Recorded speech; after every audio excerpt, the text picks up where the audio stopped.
This is the shocking reality. The end of OnePlus devices is officially dead in the West. The company that taught us to never settle has packed its bag. They are completely exiting the US and European market. The OnePlus 15 will be their final phone over there. And for global tech nerds, this is a massive heartbreak. But for us in India, this hits completely different. Because let's be entirely honest, OnePlus is not just a smartphone brand in India. OnePlus is an absolute undeniable cult. Think about your own life for a second. Every single Indian tech fan has a OnePlus story. At some point in your life, you have either owned one or desperately wanted one or recommended it to a friend. It was a default choice for an elite Android user. It gave you premium and high-end bragging rights without burning a hole in your pocket. But now, with the brand collapsing across the globe, a massive, terrifying question arises. Will OnePlus survive in India? So today, I'm going to give you the raw, unfiltered truth because my personal opinion is highly controversial and I think OnePlus might not be able to survive in India either. So let's start with the chapter 1, the cult of the flagship killers. To understand why this downfall hurt so bad, we have to look back. Remember 2014's flagship smartphones from Samsung, Apple were slowly touching crazy price tag. Then this teeny tiny rebellious startup with a weird invite-only system start. If you had a OnePlus One, you were instantly the coolest tech geek in the room. They promised the flagship performance at literally half of the price and India absolutely fell in love. Then we got the absolute legendary hit, the OnePlus 3T.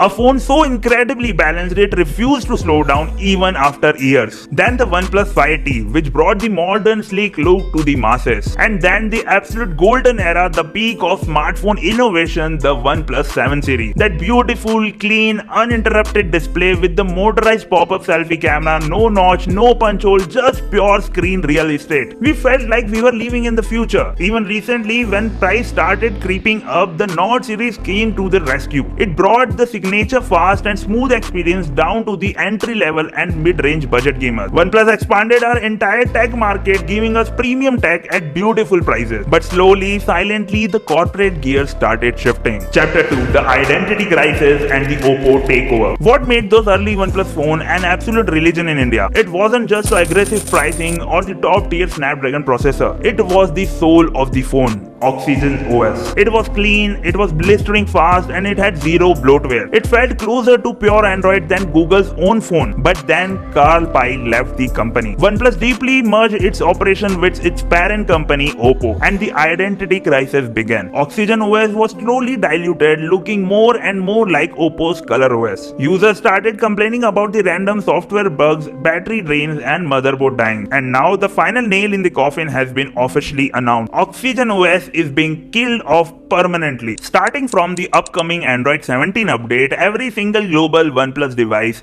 is being forcefully migrated to ColorOS. The company says it is to save R&D resources and speed up software update. But let's call it what it really is. OnePlus has completely lost its unique soul. It is now just an Oppo phone with a different logo slapped on the back. Chapter 3, the cold hard economics of 2026. So why are they running away from America and Europe? Is it just bad marketing? No, it is pure brutal economics. The global smartphone market is contracting and making premium phones has become a nightmare. Look at the supply chain right now. Memory chip prices have literally skyrocketed by nearly 250% over the last year. Component costs are squeezing profit margins down to zero. And for a brand like Apple or Samsung, they can easily absorb this cost because they sell phones worth ₹1,00,000. They have a massive ecosystem to make money from apps and services. But OnePlus built its entire mythos on high specs and low margins. When manufacturing costs shoot up, you have two choices. Either raise the price to 80,000 INR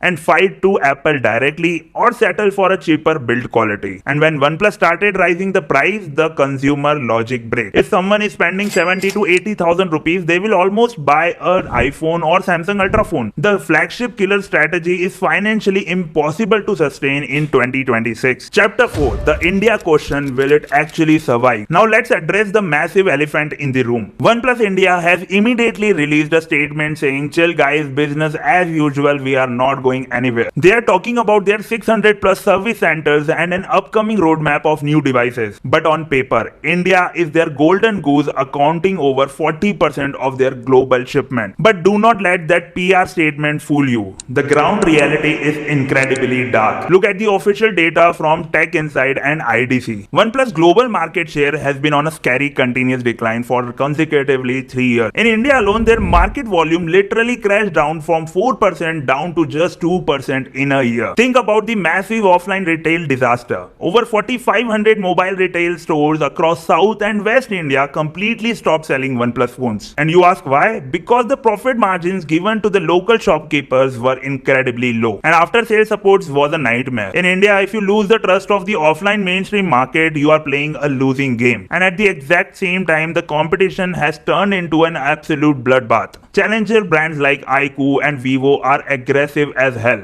offering insane gaming performance for cheaper price. Google is also expanding its Pixel lineup locally, and Nothing, run by OnePlus' own co-founder Carl Pei, is growing at a record-breaking 500% velocity in India. Nothing is capturing the exact same tech enthusiast cult crowd that OnePlus abandoned. So the final verdict is why the future is bleak, and this is why I personally believe the OnePlus will not survive in India in the longer run. A brand cannot survive on pure nostalgia. You cannot expect consumer to stay loyal when you take away their favorite OS, raises the prices, and offer the exact same software experience as a budget Oppo phone. Once the global scale of the brand disappear, local operations naturally start to suffocate. Shared engineer resources means the soul of the brand gets completely swallowed by the parent company. It is a deeply tragic end to the one of the most iconic journey in tech history. They told us to never settle, but in the end, corporate reality forced them to settle. But hey, the memories we have with those classic devices will remain legendary. I want to hear from the true cult followers today. Comment down which OnePlus device was your absolute favorite till now. Let's talk about some OnePlus phones in the comment section. So this was my whole video about the OnePlus. What is your perspective on it? Do let me know in the comment section, and I'll meet you in the next video. Till then, take care. Bye bye.